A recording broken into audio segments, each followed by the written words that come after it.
This is the second session on Saturday morning. This is the 10:20 session.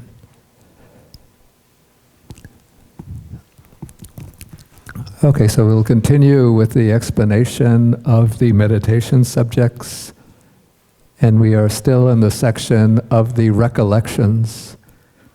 And though in the canonical texts in the Nikayas, the 6 recollections form a group, but it seems that the commentaries, in order to have another neat group of 10, have brought in 4 miscellaneous meditation subjects and connected them with the 6 recollections in order to get a set of 10 recollections.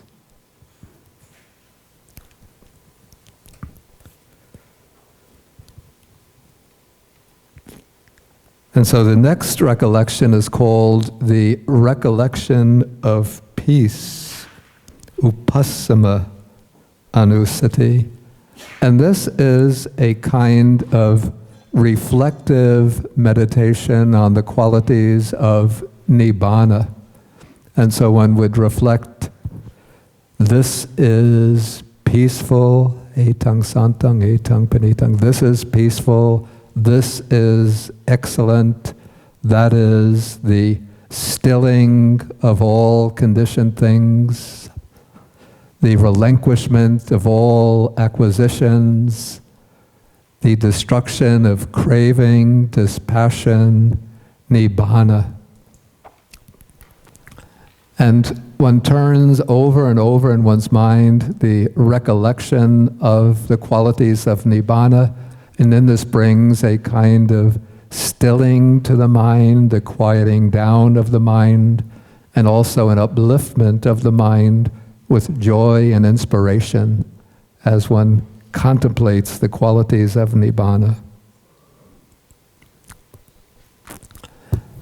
And again, I have to mention that this reflective meditation on the qualities of nibbana should not be mistaken for the actual experiential realization of nibbana. That comes only with the development of insight, when insight reaches its peak and flows into the world-transcending attainments. Only at that point does one actually personally and directly experience nibbana itself. But this is, even for one who has not yet reached the paths and fruits, just based on learning from the text and hearing about the qualities of nibbana. So this is a reflective contemplation.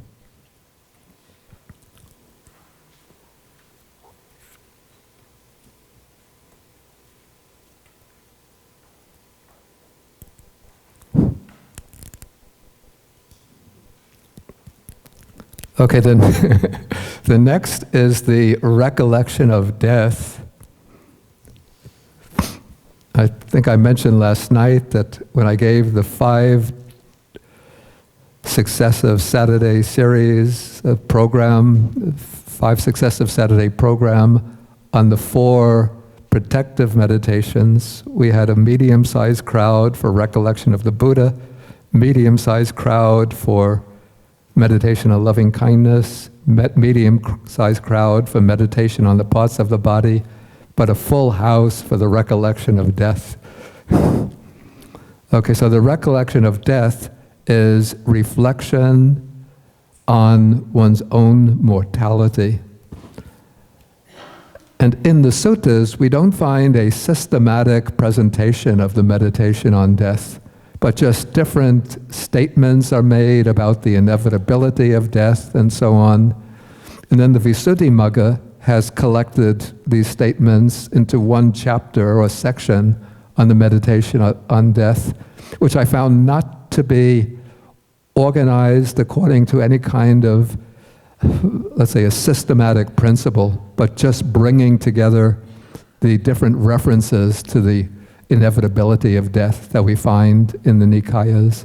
So what I found particularly helpful in doing the meditation on death is a scheme that I found in a little book called The Handbook of Mental Development published by the Tibetan Library of Works and Archives in Dharamsala, which it's derived from the Lamrim Chenmo, the great treatise on the stages of the path by Tsongkhapa. So this takes the themes on the meditation on death using three major topics, each of which is subdivided into three aspects of each of the three major topics. So the three major topics, first is the fact that death is certain and inescapable, that there's no avoiding death. And then the three secondary aspects to this is reflecting first that everyone in the past who has ever lived, no matter how rich, great, powerful they were, emperors and kings and queens, princesses, all of them have died. Even the Buddha has died. So if they have died, who am I? Not rich, not famous, not powerful, not holy. So, for this reason, I know I will die. Okay, the second aspect, that at the very moment that I'm born, death comes along with my birth. So death is always accompanying me, just seeking the opportunity to take advantage of me. The suttas say that death is like a murderer with a drawn sword standing behind me. You know, if I'm a little bit careless, boom, death will strike. So death comes along with birth, just waiting for the opportunity. Then the third aspect of the inevitability of death is that every year is bringing me closer and closer to death. Every year? No. Every month. Every month? No. Every day? Every day? No. Every hour? Every hour is enough? No. Every minute? At least I have a minute. No. Every second, every heartbeat, bringing me closer and closer to death. Okay, so those are the three aspects: that death is absolutely inevitable, unavoidable, inescapable. The second major topic under the meditation on death is that the arrival of death is absolutely uncertain, indeterminate. And then I break this down into three. It's indeterminate first with respect to the time. I don't know when I will die. Now I'm 71. I can't start planning, well, when I'm 75, I'll do this. Because I don't know that I'll last that long. So if some of you may be in your 30s, of course you have to work on the assumption that I'll live a long life, but we never know. You know, it can be after this retreat, I'm going someplace, driving out, and an automobile crash, and listen the obituaries, Bhikkhu Bodhi, born so-and-so, gone. So the time, with regard to the time of death, with regard to the place of death, you know, there's no place on earth where we could escape death, and we don't know where death will where we'll be when death will strike. And the third aspect is with regard to the cause of death. Will it be a heart attack, a stroke, cancer, liver failure, kidney failure, any of 1,000 illnesses, diseases? We don't know.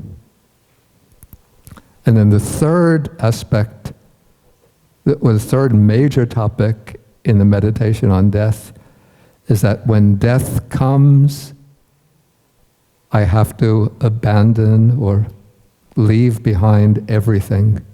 I have to leave behind all of my material possessions. I mean, in my case, they're not so much, but somebody who is attached to wealth has to leave behind material possessions, but also we could include status, position, name, fame. All of that has to be given up. The second aspect, one has to give up everyone who's near and dear to oneself and go on alone. And the third aspect, what is the third aspect? My memory is getting a little cloudy.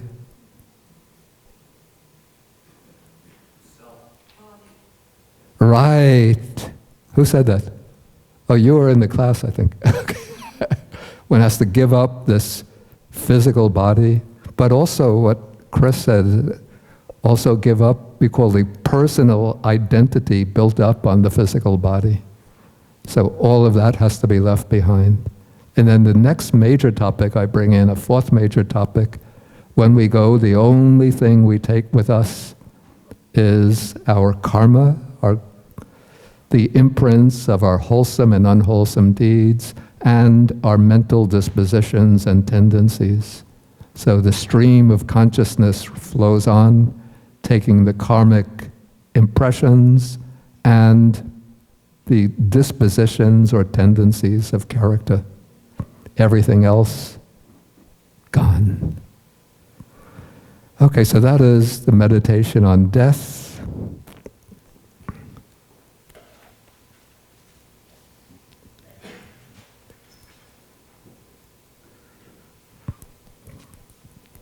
Okay, then what is mentioned here as the next recollection is called Kaya Gata Sati, which is translated as mindfulness occupied with the body. Now, in the suttas, this expression, mindfulness occupied with the body, is used in a broad sense to include all of the contemplations relating to the body, particularly all of the contemplations relating to the body that come in the Satipatthana Sutta. But in the Visuddhimagga and the commentaries, the expression mindfulness occupied with the body is narrowed down to refer to the meditation on the parts of the body, the constituents of the body. So these are laid out in the 32 parts of the body. And so one does the meditation on the 32 parts. Do we have them here?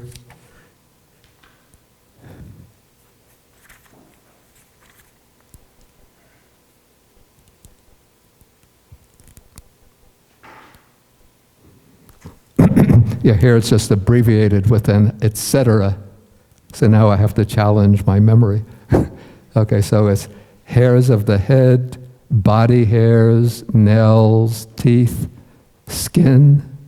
That forms like one group. We call it the first group of 5. Then comes, I use a group of 4 next.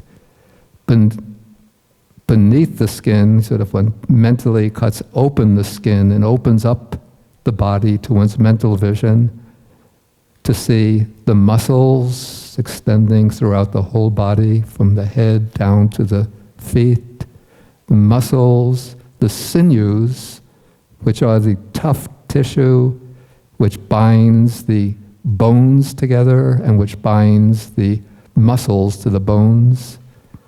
So muscles, sinews, then the bones themselves and bone marrow. So that is a group of 4.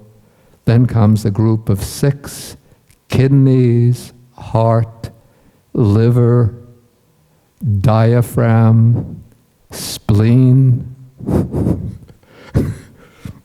think it's here. Spleen, lungs, get that right? Kidneys, heart, liver, diaphragm, spleen, lungs.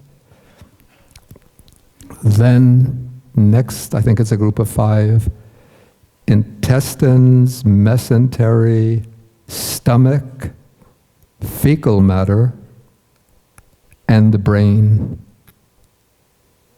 Okay, so that's 20. Then come 12 liquid or fluids. Bile, phlegm, pus, blood, sweat, fat. That's one group of 5. Then another group of 5. Tears, grease of the skin, saliva, snot, the fluid of the joints, and urine. So one contemplates going through these 32 parts in their distinct groups. We're going to have a session of this meditation in order to see. It has certain benefits. One sort of, apart from its benefit for gaining concentration, is that it helps one to understand the true nature of the body, and thereby to reduce the attachment to the body.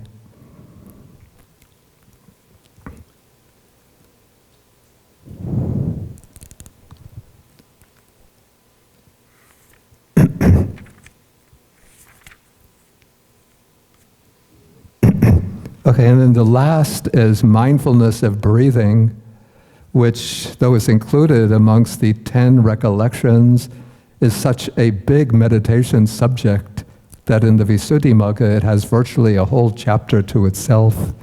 And there are many different methods of practicing mindfulness of breathing, but in the simplest account, which we find in the Satipatthana Sutta, one begins, sort of the essence of it is expressed in simply the one statement: ever mindful one breathes in, mindful one breathes out.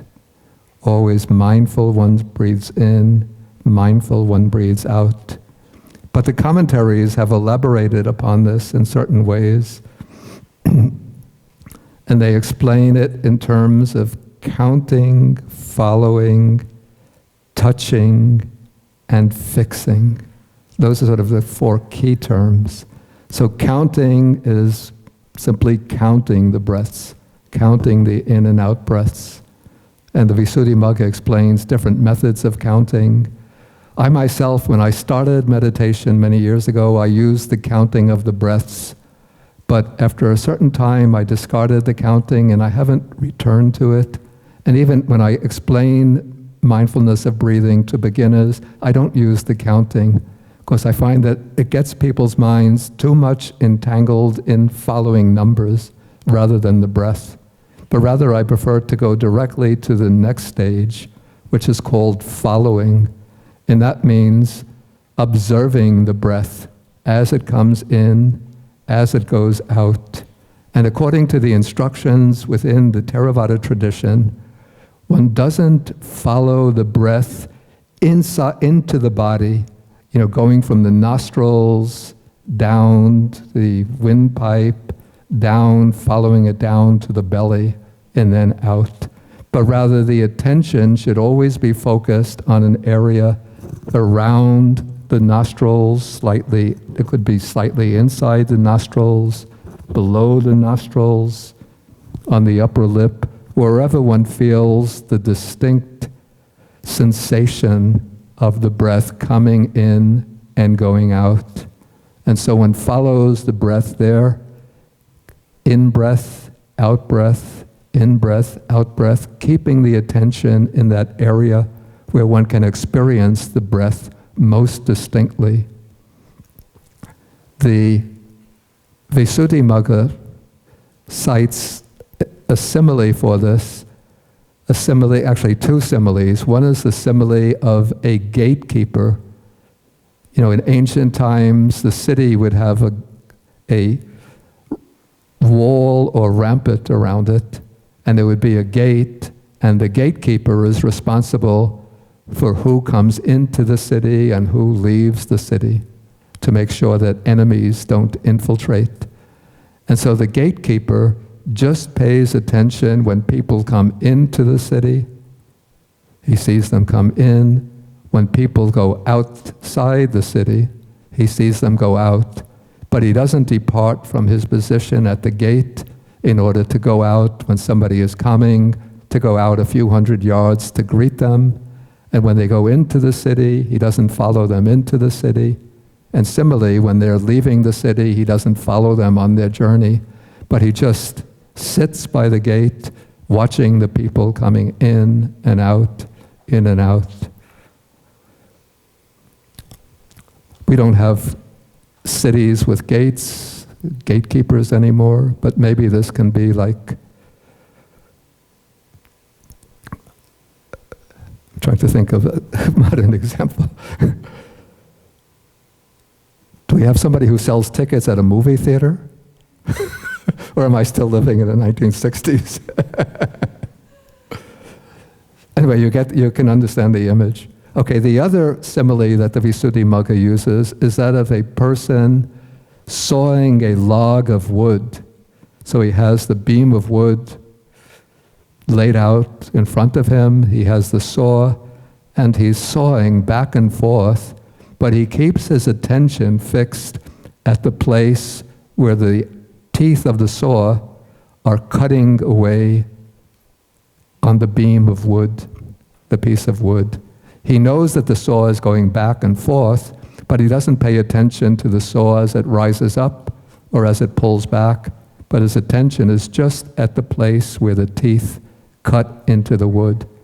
And so in the same way, one keeps the attention just at that area around the nostrils where one experiences the breath coming in, going out. So that is what is meant by following. Then the third stage is called touching or contacting. This is when one gets the clear impression of the breath coming in and out. Then one focuses one's attention on that impression, that touch sensation of the breath coming in and out. And then from that, over time, from that impression that you're focusing upon, what's called the nimitta or sign will arise. And that leads into the fourth stage, which is focusing or fixing the mind upon the nimitta that arises, the sign of meditative concentration that appears.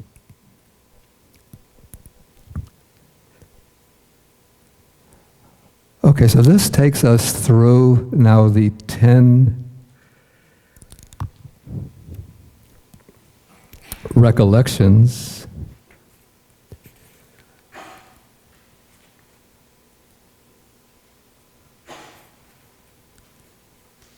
I want to finish them all, then I will ask for questions.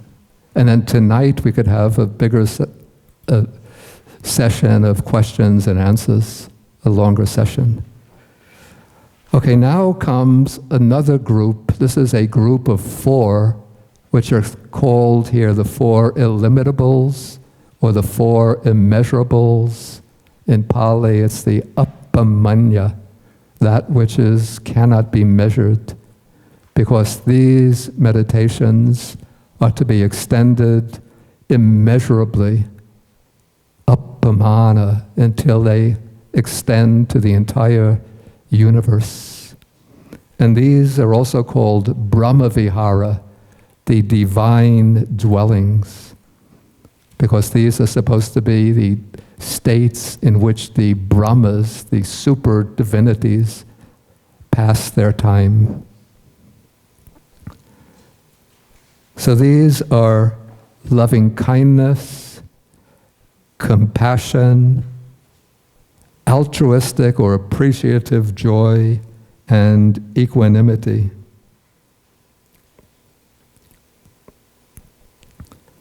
And the 4 are very closely connected, which is why they come into a group, but they have different, let's say, different aspects or different modalities, different characteristics.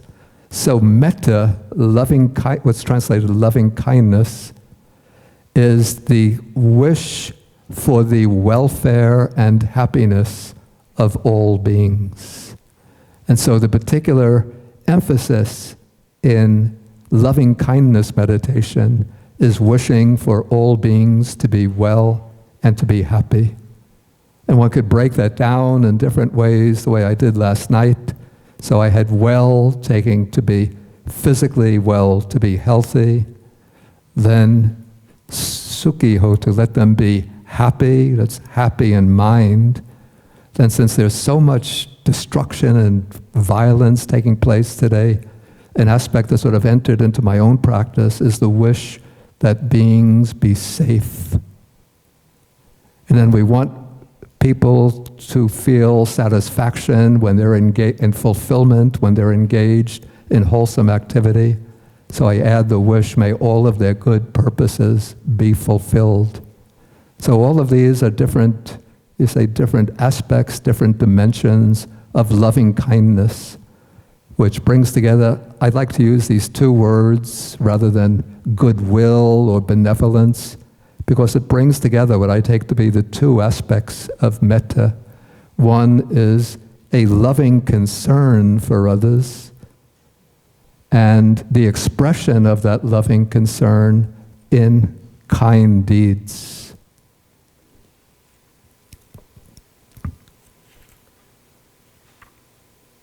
Okay, so this is loving kindness, metta. Then karuna, which we render compassion, is directed specifically to the suffering and affliction that living beings undergo. So the particular object for the development of compassion are beings who are undergoing suffering. But suffering, of course, in Buddhism has many dimensions. There's the coarse or manifest suffering, and also the subtle suffering.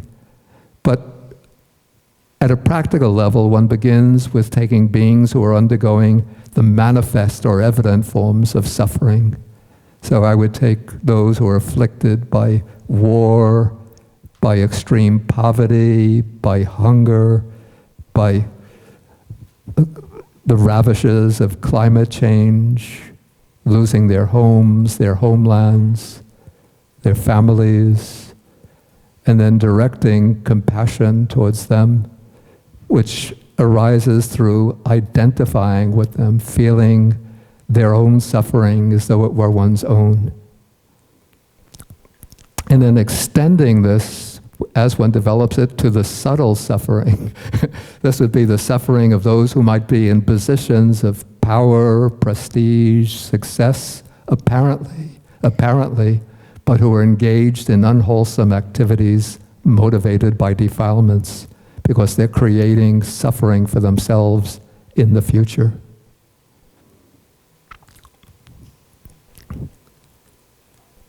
Okay, so this is compassion.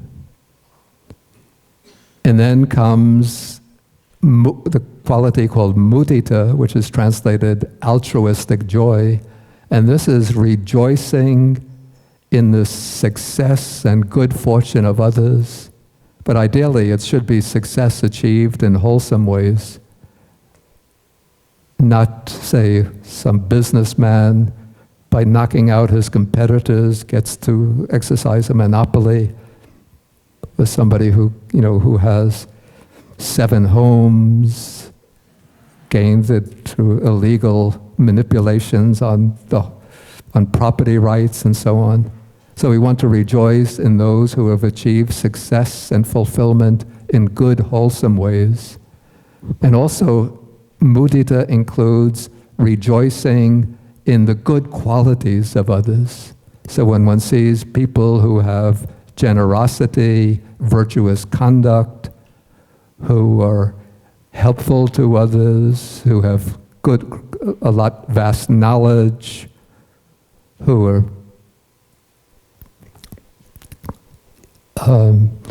who have a variety of other good qualities, then we think about their good qualities and we rejoice in it rather than feeling envy and competitiveness. Then we feel happiness for their good qualities. Okay, so these are the first three Brahmaviharas, which we say that compassion and altruistic joy are both rooted in loving kindness. So first, generally, one develops loving kindness, and then to develop compassion, one directs the attention to those undergoing suffering. To develop mudita, altruistic joy, one directs the attention to those who are successful or who possess worthy qualities. Okay, the fourth Brahmavihara is equanimity, which might be translated indifference, but that would be a bad translation. Rather, should be translated equanimity. And this, as a Brahmavihara, doesn't mean equanimity as unconcerned with gain or loss, praise or blame, because the object of the Brahmaviharas is always sentient beings, living beings. So I take equanimity to mean looking at beings impartially, seeing all beings as equal, alike, not discriminating amongst them.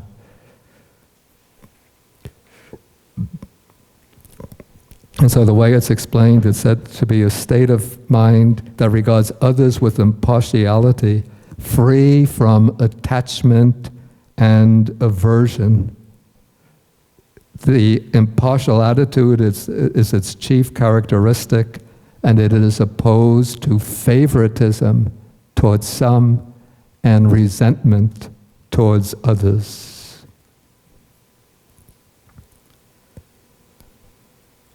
Okay, so these are the four immeasurable states, or the four Brahmaviharas. Then comes what is called the one perception. This is the perception of the repulsive nature of food. And I mean, I have to confess, I like varieties of food. I'm not particularly, I don't want to pretend that I'm a stern, absolutely cold, meditating monk. So when I was living in Sri Lanka, I even used to dream of the days when with my parents we used to go occasionally to Chinatown and Manhattan and have a variety of delicious Chinese dishes. And then wake up and see again Sri Lankan food day after day. Now I'm living in a Chinese monastery. And every once in a while, sometimes Siu or some of Venerable Subodha's supporters bring Sri Lankan food. So I think, wow, today there's Sri Lankan food. Okay, so I don't want to make any pretensions about being completely detached. Okay, but this meditation is done to overcome attachment or concern about the taste of food, what is delicious, to have variety of food, by carefully contemplating everything that goes on in the process of eating. And when one examines it closely, it's not a very beautiful thing. We have the dishes laid out in front of us, such a variety of this is the tofu, nicely prepared vegetable dishes, curried rice. And then we take it, we put it into the mouth, we chew it a few times. We're going to swallow it, but if instead of swallowing it, we were to take a little tray and spit it out, and then somebody were to offer the tray back to us and say, please, finish it. Why are you laughing? It's true. You wouldn't want to eat it. If you're going to swallow it, there's no real difference, It's not like it's been standing out for a day and flies have settled on it and larvae have been growing out of it. It's the same thing that you're going to swallow, but you wouldn't want to say, get it out of here. I don't want to see it. Throw it away. Okay, but one swallows it, then it goes into the stomach and it gets flooded with this, what is it called? The gastric juices. Okay, that's the next stage. And then it goes into the small intestines, gets processed further. And then that which is not assimilated gets turned into feces, and the rest gets turned into, the cells of the body and so forth. So when you reflect carefully on the process of nutrition, it's not a very pleasant process. Not to speak of, all of the suffering that's inflicted on people to grow food, to prepare food, the suffering for those who eat meat that's afflicted on the animal kingdom. So the whole process of nutrition is involved, and consumption is involved with a lot of suffering.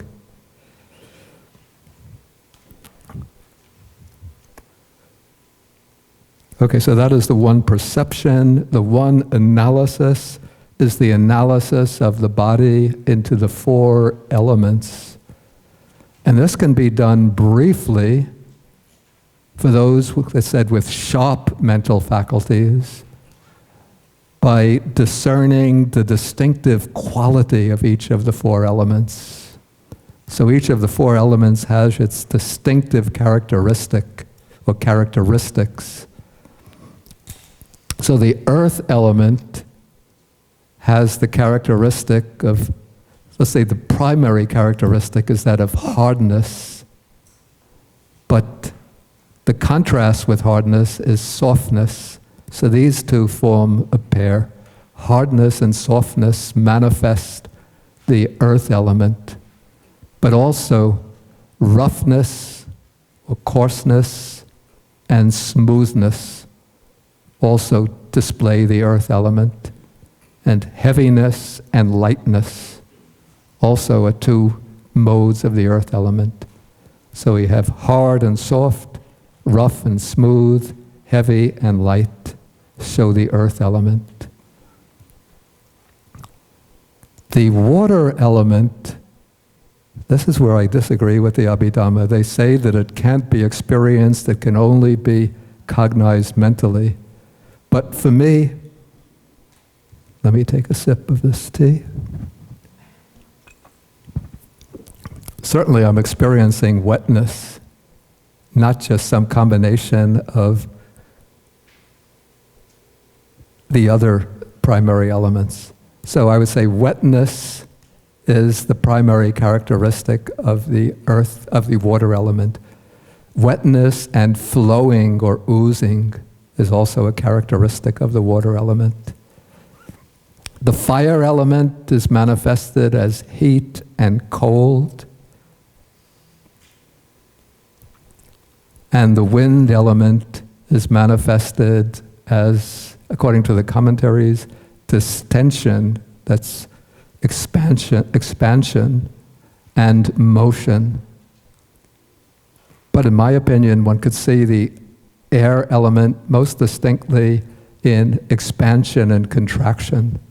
Because when we breathe in, the chest expands. When we breathe out, it contracts. So this, we could say, is the manifestation of the air element. Expansion, contraction, expansion, contraction.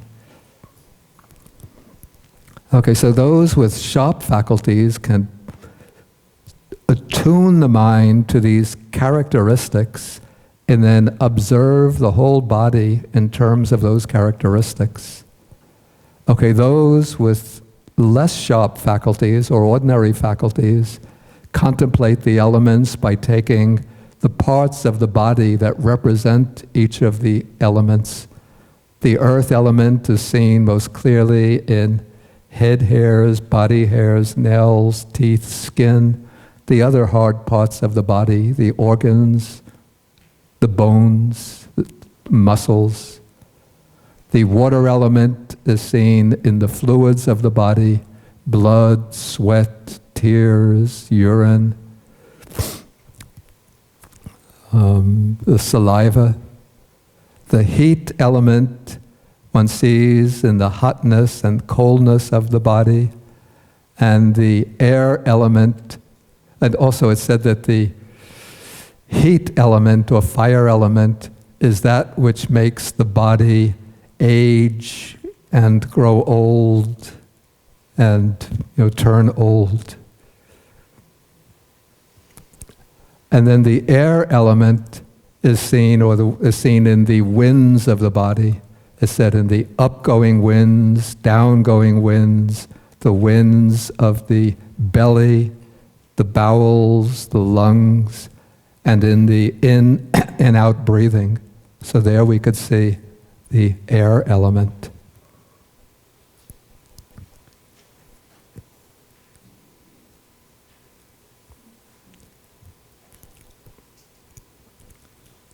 Okay, then finally we come to the what are called the four immaterial states. The four immaterial states are actually not meditation objects, but those are stages of attainment, but each of them has its own meditation object. So we say that the objects of the four immaterial states are the base of infinite space, the base of infinite consciousness, the base of nothingness, and the base of neither perception nor non-perception. I will explain the four immaterial states, I think later today, when we come to the development of concentration. Okay, so this takes us through the 40 meditation objects, and so we have some time before the lunch break for questions, so please feel welcome to ask. Is that Melinda in the back? Oh, no, then I don't know, yeah. Okay, here in the back, yeah. And everybody has to remember the four rules in asking questions, relating to the subject matter. Questions should be concise. Third, stand up. Fourth, speak clearly into the microphone. Thank you, Bhante. In the breathing meditation, you mentioned nimitta. Yeah. The first three things about flow, touch, and other things, they are physically related with the breathe. Is nimitta also physically related with the breathing? Related to? Breathing? Yeah, we'll come to the nimitta this afternoon. Yeah, so I'll pass by your question now. Sure.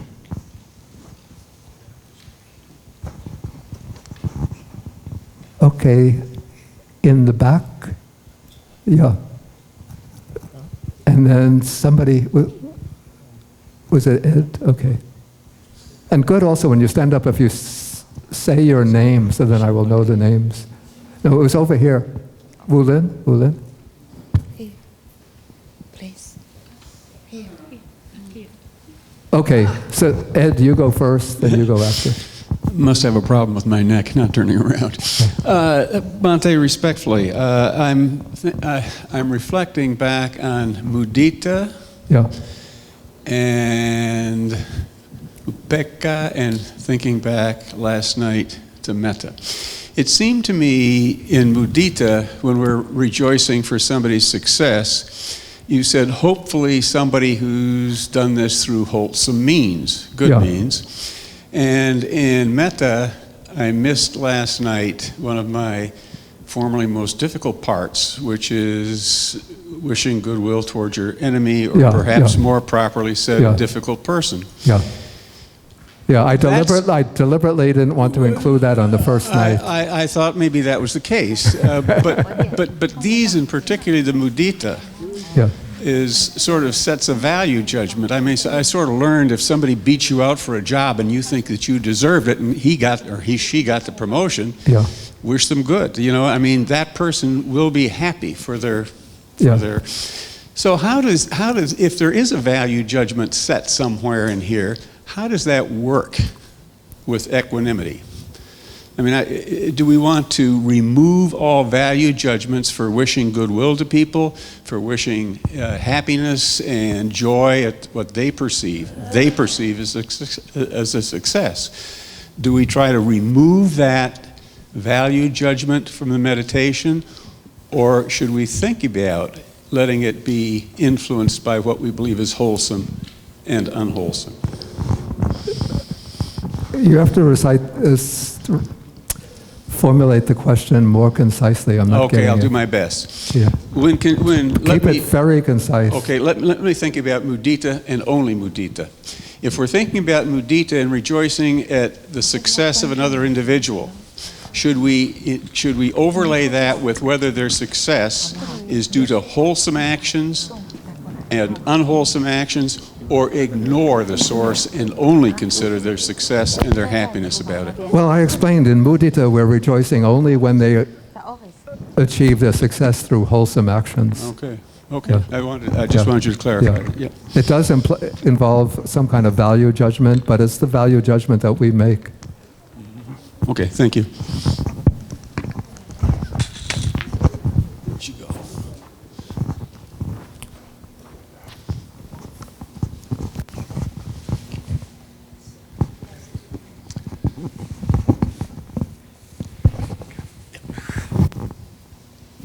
Thank you, Bhante. My name's Douglas. My question is about, my question was, let's see.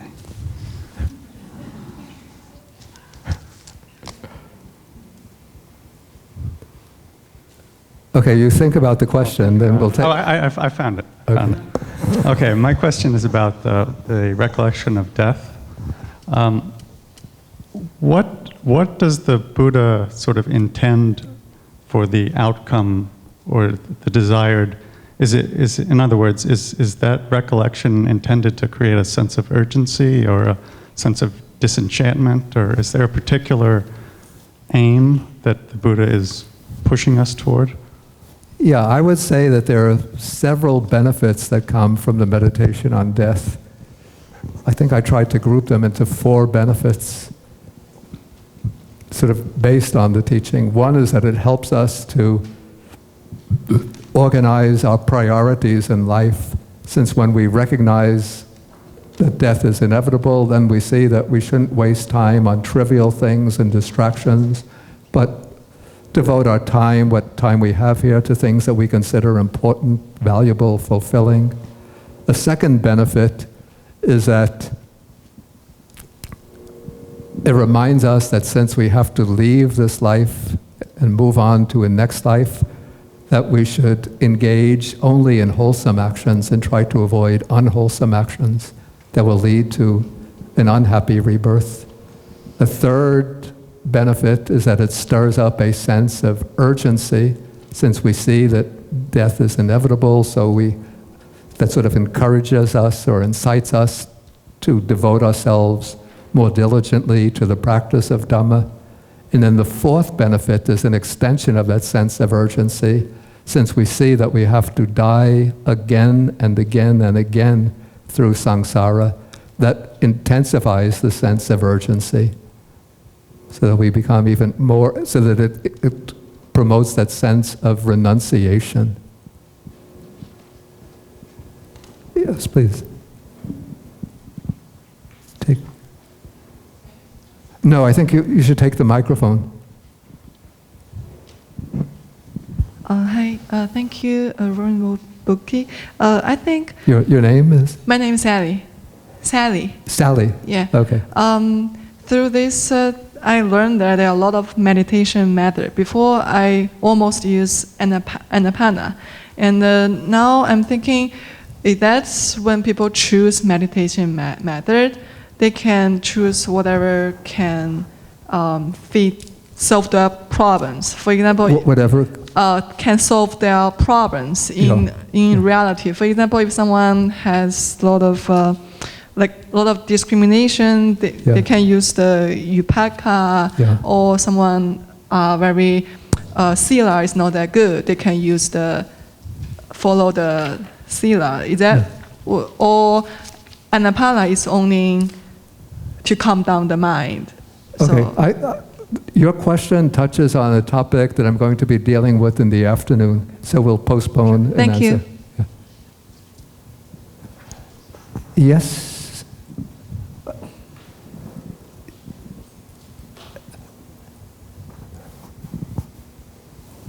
Yeah, Thank you, Bhante. I'm Cindy. And Cindy, that's right. yeah. Yes. I'm interested in the word konika or konika. The word Konika samadhi. kanika samadhi. Konika samadhi. Yeah. And I wondered about the Pali origin of that word. Yeah, the origin is from the word kana, which means moment. So kanika is just an adjective based on the word moment. Thank you, Bhante. I think Dina is, and okay, Hi, Next, my you name will. is Dina. I've always got questions about karma. You've I'll have always to said consider- that I'll have karma to is the stream of consciousness. yeah, I have to consider, okay, you could ask the question. Okay. Then I'll consider when I'm going to answer it. Okay, Because good this isn't idea. the class on karma, that I just I mentioned understand. incidentally, yeah. I understand.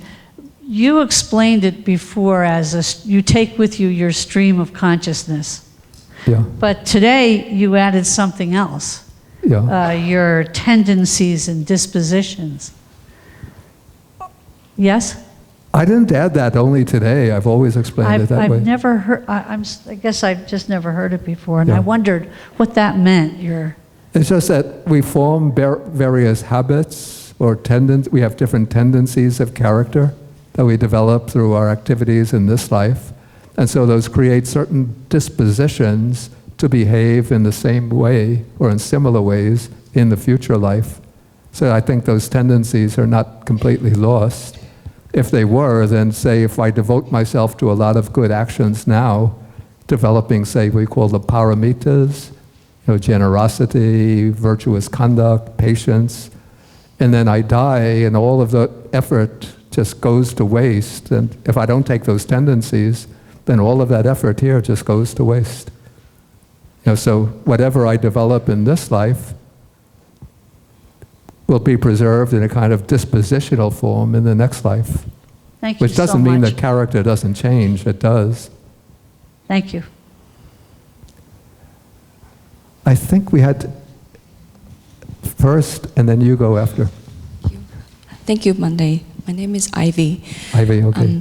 I have a question regarding whether the meditation is really for everyone, because there are some people, they have trauma through maybe child abuse or domestic violence or Yeah. even war.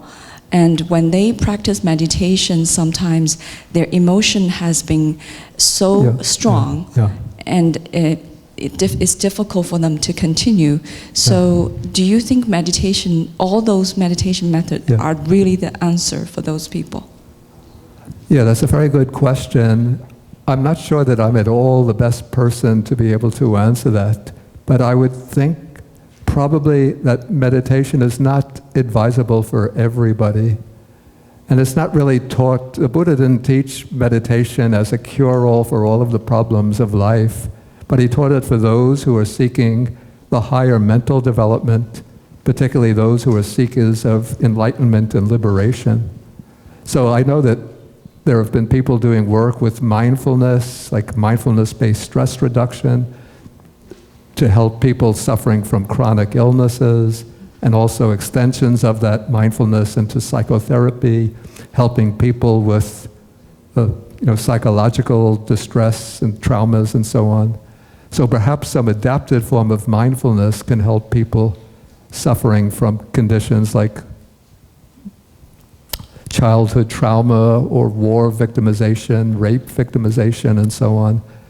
This is possible, but I'm not in any way an authority to speak about how that can be done.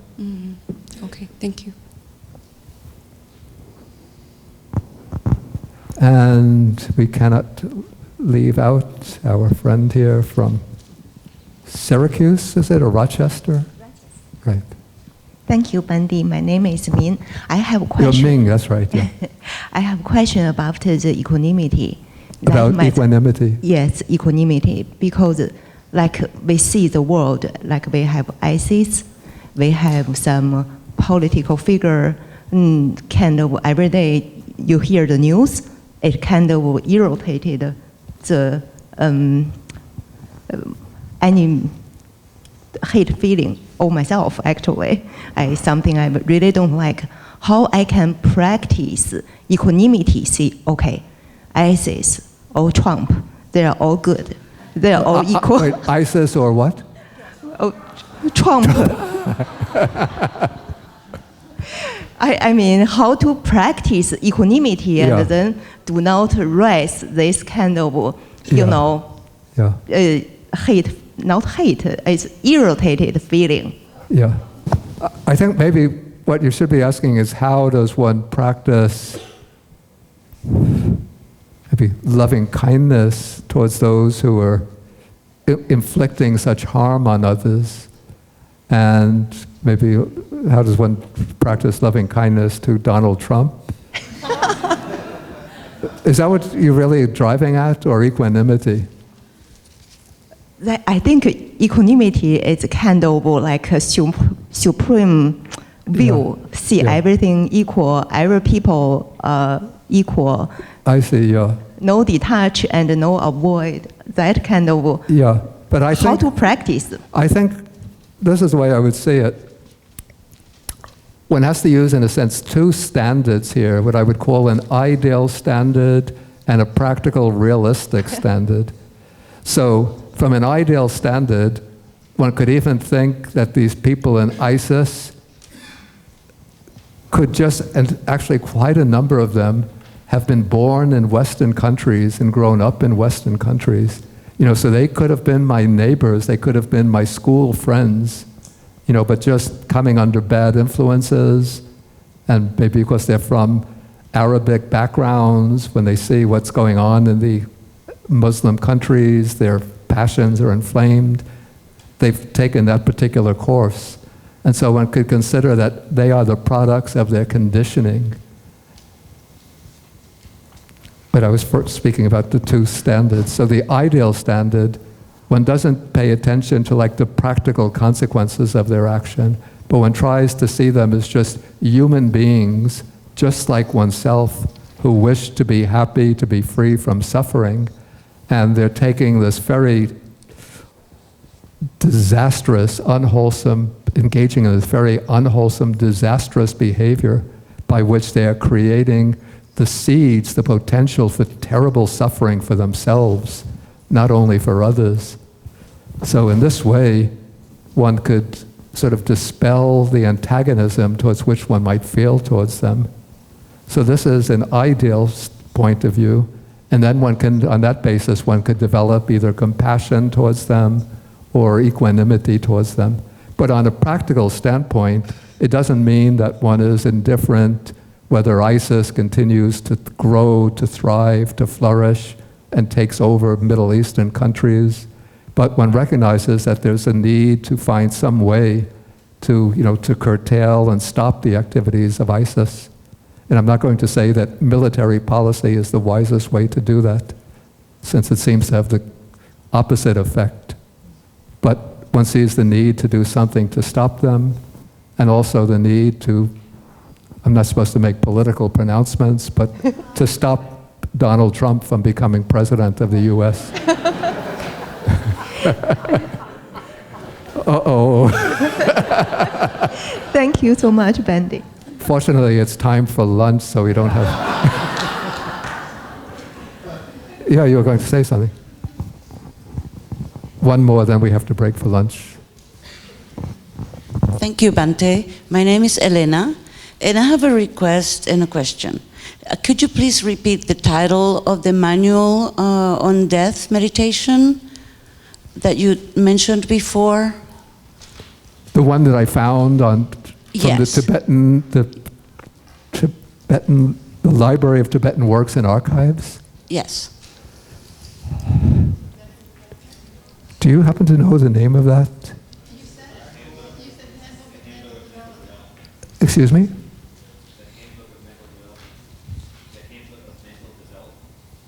Handbook of, that could have been it. Handbook of mental, Okay. it could have been the Handbook of Mental Development, something like that. Yes. It was like this little book. It was printed in India, maybe in the 1960s, so it's not so pretty by contemporary standards of book production. Okay. Thank you. And my question is regarding the metta meditation. Yeah. I find that as much as I practice the metta meditation, every time I come to facing or recalling a person, a loved one, I get a whole bunch of people, and I cannot concentrate on one person. Yeah. So how do I kind of fine-tune that? Thank you. You just have to do it. Okay. No, you just have to select one person and use that person as the basis. Oh, okay. Thank you. It doesn't mean that forever you have to keep the same person, but if you keep on changing people, then you lose the force of development that you build up. So keep maybe for a few months one person, then you can change to another person. Okay, we have to stop now for the lunch, but if you have questions, you could write them down and then we could take them in the evening. Okay, so thank you for your attention, and we come back for a meditation session at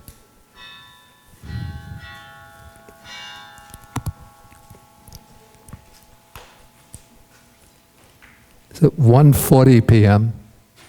And then the next lecture and discussion session is 2:10 p.m.